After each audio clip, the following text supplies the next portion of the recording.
अभी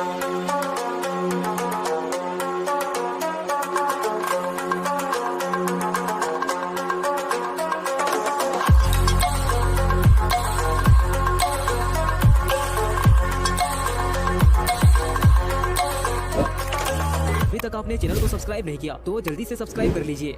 number 1, Latvia. Latvia एक बहुत खूबसूरत कंट्री है। प्राकृतिक सुंदरता से भरा ये देश भी टूरिस्ट के लिए काफी आकर्षक का केंद्र बना हुआ है। इस देश का ऑफिशियल नाम है रिपब्लिक ऑफ लातविया। इसकी राजधानी और सबसे बड़ा शहर का नाम है रीगा। इसका कुल क्षेत्रफल करीब 64,589 वर्ग किलोमीटर है। इसकी आबादी करीब 19 लाख के आसपास है, लेकिन यहाँ के आबादी में पुरुषों और महिलाओं की रेशियो में काफी ज्यादा अंतर दिखता है। इस देश के कुल आबादी का करीब 54.35% हिस्सा सिर्फ और सिर्फ महिलाएं हैं। मतलब इस देश में पुरुषों की संख्या केवल 45% के आसपास है। इससे पता चलता है कि देश में पुरुषों की संख्या महिलाओं की तुलना में काफी कम है। इसके साथ आप लोगों को ये भी बताना चाहेंगे कि यह देश दुनिया का सबसे बड़ा महिला आबादी वाला देश है, लेकिन इसके साथ ये बात भी माननी पड़ेगी कि इस देश की महिलाएं काफी ज्यादा ही स्मार्ट होती हैं।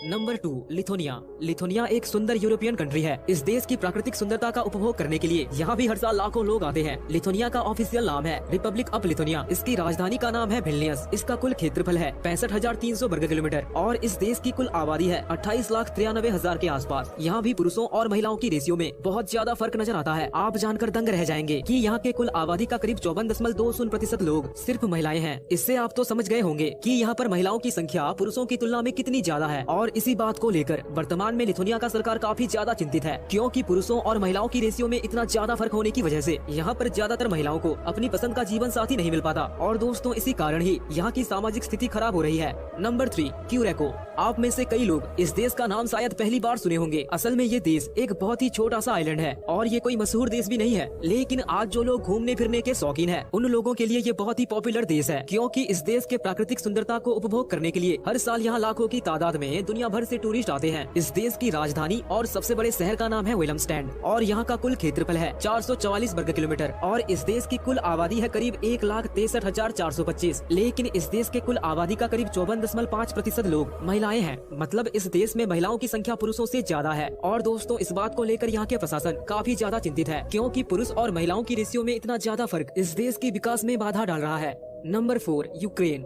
यूक्रेन यूरोप का एक बहुत ही खूबसूरत देश है। ये यूरोप का दूसरा सबसे बड़ा देश है। इस देश की राजधानी और सबसे बड़ा शहर का नाम है कीव। यहाँ का ऑफिशियल लैंग्वेज है यूक्रेनियन। ये यूरोप के बेहतरीन देशों में से एक है। पहले इस देश में हम भारतीयों को वीजा ऑन अराइवल दिया जाता था, लेकिन पिछले कुछ सालों से ये सुविधा बंद कर दी गई है। इस देश का कुल क्षेत्रफल है करीब 6,03,628 वर्ग किलोमीटर और यहाँ की कुल आबादी है करीब 4 करोड़ 16 लाख के आसपास। यहाँ पर भी पुरुषों की तुलना में महिलाओं की संख्या काफी ज्यादा है। एक रिपोर्ट के अनुसार यहाँ की कुल आबादी का करीब 53.90% लोग सिर्फ महिलाएं हैं। अब आप समझ ही गए होंगे कि यहाँ पर महिलाओं की संख्या पुरुषों की तुलना में कितनी ज्यादा है। लेकिन इसके साथ आपको ये भी जान लेना चाहिए कि बहुत साल युद्ध के माहौल में रहने के लिए और यहाँ के ज्यादातर युवा पुरुष शराब के नशे में अपनी जान गंवाने की वजह से यहाँ पर महिलाओं की संख्या बढ़ती ही जा रही है। युवा पुरुषों की इस बेवक्त की मौत की वजह से यहाँ पर पुरुषों और महिलाओं की रेशियो में इतना ज्यादा डिफरेंस है। नंबर 5, रसिया। रूस हमारे इस धरती का सबसे बड़ा देश है और ये देश एशिया और यूरोप इन दोनों महादेशों में समाया हुआ है। रूस का ऑफिशियल नाम है रशियन फेडरेशन और ये देश हमारे भारत का एक दोस्त भी माना जाता है। रूस की राजधानी और सबसे बड़े शहर का नाम है मॉस्को। थोड़ी देर पहले ही हमने आप लोगों को बताया था कि रूस दुनिया का सबसे बड़ा देश है और इस देश का कुल क्षेत्रफल है 1,71,25,191 वर्ग किलोमीटर और इस देश के कुल आबादी है करीब 14 करोड़ 68 लाख के आसपास। यहाँ के कुल आबादी का करीब 53.80% लोग केवल महिलाएं हैं, यानी कि इस देश में भी महिलाओं की संख्या पुरुषों से ज्यादा ही है और इसी कारण ही रूस की महिलाएं ज्यादातर अन्य देशों के पुरुषों के साथ शादी करती हैं, नहीं तो फिर उन्हें अपनी पूरी जिंदगी कुंवारी बनकर ही गुजारना पड़ेगा।